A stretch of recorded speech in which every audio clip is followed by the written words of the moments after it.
혼인한 부부 10쌍 중 한 쌍은 다문화 부부일 만큼 국제 결혼이 크게 늘었습니다. 그런데 수천만 원을 들여 결혼식을 올린 외국 여성이 사라져 소갈이라는 국내 남성이 적지 않다고 하는데요.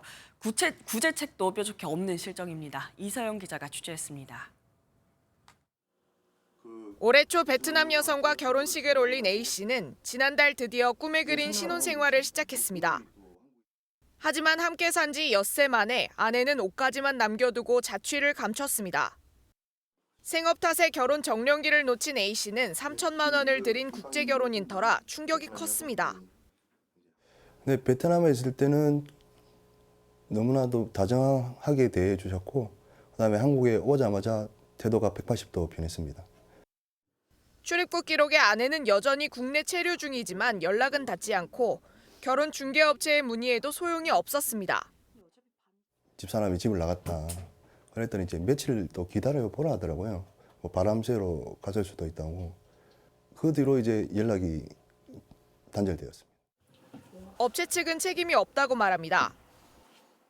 도망갈 일이 거의 없거든요. 근데 그런 게 발생하면 저희도 지금 어떻게 할 수가 없어요. 문제는 A씨처럼 결혼 직후 외국 여성의 가출을 호소하는 이른바 먹튀 피해 사례가 잇따르고 있는 겁니다. 지난해 한국 남성과 외국 여성의 국제 결혼은 12,000건으로 이 가운데 10%는 여성들이 집을 나간 것으로 추정됩니다. 하지만 공식적으로 대응하고 있는 정부 기관은 사실상 한 곳도 없었습니다.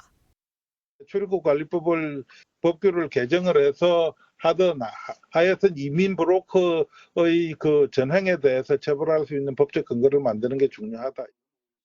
국제 결혼으로 한국에 들어온 지 한 달도 안 돼 배우자가 사라지면 중개업체에 배상 책임이 있다는 판례도 있지만 소송 비용과 시간이 부담입니다. 신혼의 단꿈 대신 오늘도 소갈이하는 국제 결혼 피해자들을 위한 대책이 절실한 이유입니다. MBN 뉴스 이서영입니다.